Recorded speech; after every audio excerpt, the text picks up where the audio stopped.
Hi partner, golden illustration number 4, that is preparation of capital account. Capital account சொல்லும் பொழுது பார்ட்னருக்கு சேர வேண்டிய பணமெல்லாம் credit side, பார்ட்னர்ந்து ஃபேமுக்கு வர வேண்டிய பணமெல்லாம் டெபிட் சைடு. இதுதான் கவனிக்க வேண்டியது. அப்படி கேபிட்டலை இன்க்ரீஸ் பண்ணக்கூடியதெல்லாம் அவர்கிட்ட ஏற்கனவே உள்ள கேபிட்டல், அவருக்கு இன்ட்ரெஸ்ட் ஆன் கேபிட்டல் இருந்தால் அது, சேலரி இருந்தால் அது, கமிஷன் இருந்தால் அது, அது போக ப்ராஃபிட்டில் ஷேர் இருந்தால் அது எல்லாமே இங்கே வரும். பார்ட்னர்லேருந்து ஃபேமுக்கு வர வேண்டியது அது, அவருக்கு சொந்த செலவுக்கு எடுத்த ட்ராயிங்ஸு, அதுக்கு இன்ட்ரெஸ்ட் இருந்தால் அந்த இது. இப்போ இந்த இல்லஸ்ட்ரேஷனை பாரு. ABR partners of a firm sharing profit and losses in the ratio of 2:1.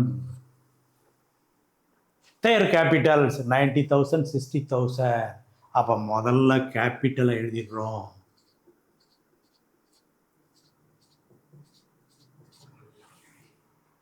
Next, the profit during the year before providing for the following. Before providing for the following சொல்லியாச்சுனாலே அப்போ இது எல்லாத்துக்குமே ப்ரொவிஷன் பண்ணணும். தட் இஸ் அப்ரோப்ரியேஷன் பண்ணணும். Appropriation பண்ணணும்னா we have to prepare profit and loss appropriation account. Profit loss appropriation அக்கௌண்ட்டில் எதெல்லாம் நம்ம எழுதுகிறோம் அதை கொஞ்சம் திங்க் பண்ணி பார்த்துக்கணும். நம்ம ஏற்கனவே படித்த விஷயத்தை. அப்போ இது நாமினல் அக்கௌண்ட். அப்போ எக்ஸ்பென்சஸ் எல்லாம் டெபிட்டு, இன்கம் எல்லாம் கிரெடிட்டு. முதல்ல net profit, that is from P&L account. Net profit before providing for the following, net profit 45,000.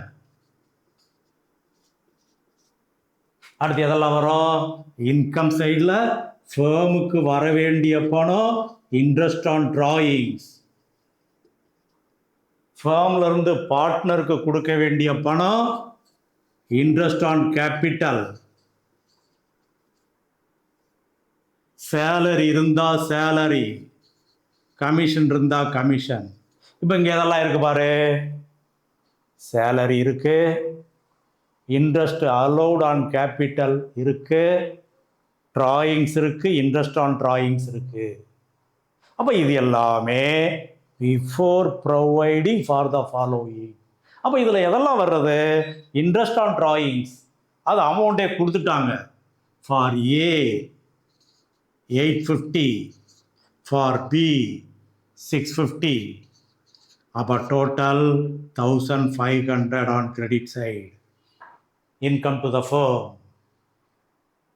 Sir இந்த இடத்துல ட்ராயிங்ஸ் எழுதக்கூடாதா சார்? ட்ராயிங்ஸு சொந்த செலவுக்கு எடுத்தது அவர் திருப்பி பட வேண்டிய பணம். இது அவற்றிருந்து நமக்கு வர வேண்டிய இன்கம். ரெண்டுக்குள்ள வித்தியாசம் பார்த்துக்கோ. ட்ராயிங்ஸுங்கிறது சொந்த செலவுக்கு பணம் எடுத்துருக்கிறாரு. Drawings account to cash account எழுதியிருப்போம். அது அவற்றிருந்து வர வேண்டிய பணம், அது இங்கே மட்டும்தான் வரும். அதை பார்த்துக்கோ. Right, okay. Interest on capital இங்கே அடுத்து என்ன கொடுத்துருக்காங்க பாரு. Interest allowed on capital 5% per annum. அப்போ இவர் 90,000, அவர் 60,000. 5%னா ஃபார் ஏ 5%, 4,500. For B 3,000. 5% படி. அப்போ 8,000 interest on capital. Salary for A 700 per month. மாசத்துக்கு 700, 500 per month. அப்போ for A 8,400. For B that is 500, 6,000. That is 14,400. அப்போ இதெல்லாம் எக்ஸ்பென்சஸ், இது இன்கம். ட்ராயிங்ஸ் அவர் நமக்கு தர வேண்டிய பணம், தட் இஸ் லோன். அந்த மாதிரி வச்சுக்கோ. ஓகே. அப்போ இதில் எவ்வளவு பேலன்ஸ் வருது? இந்த பேலன்ஸை ரெண்டு பேருக்கும் ஷேர் பண்ணணும். அப்போ ப்ரிப்பரேஷன் ஆஃப் கேபிட்டல் அக்கௌண்ட் அதான் சொல்றாங்க, prepare partners capital accounts assuming that the capital account are fluctuating சொன்னதுனால எல்லா பர்டிகுலர்ஸும் இங்கே எழுதியிருக்கோம். அப்போ இதில் எதெல்லாம் வருது? இன்ட்ரெஸ்ட் ஆன் கேபிட்டல், இங்கே எக்ஸ்பென்சஸ் டெபிட் எழுதியிருக்கோம், இங்கே அவருக்கு சேர வேண்டியது, அதனால கிரெடிட்ல எழுதுறோம்.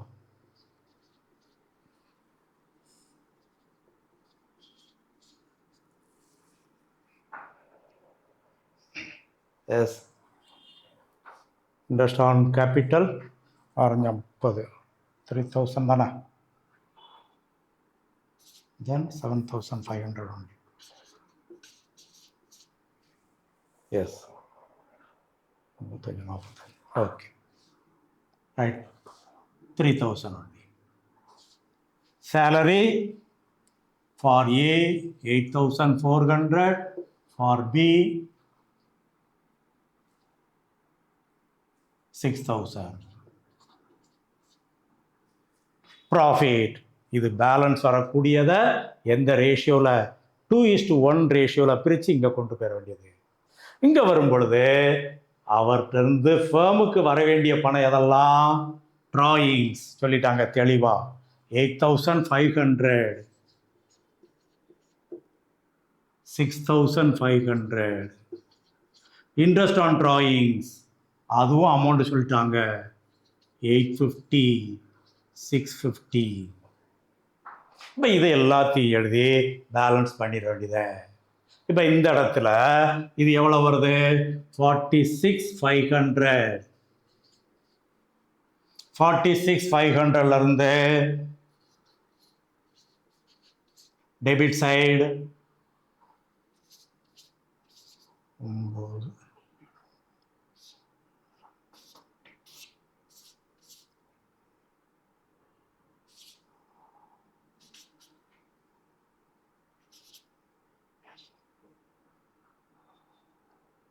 9, 24,600. இந்த 24,600 to capital account AB. இந்த ரேஷியோ 2:1 ரேஷியோ. Then 2/6, 1/6. 1/6னா சாரி 2/3, 1/3. 1/3ன்னு சொல்லும்போது M3 24, M6.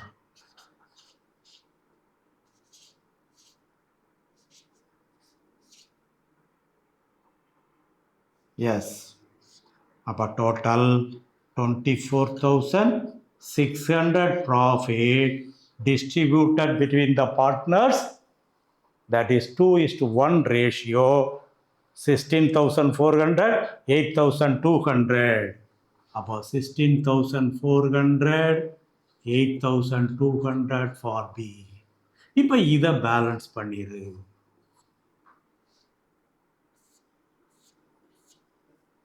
இந்த பேலன்ஸ்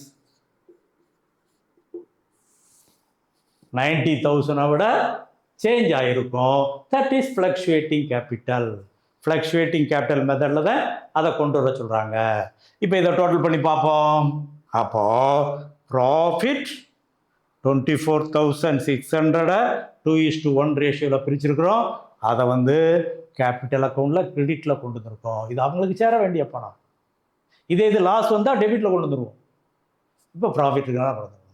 இப்போ இதை பேலன்ஸ் பண்ணோம்னா ஃபார் ஏ 1,09,950, ஃபார் பி 70,050.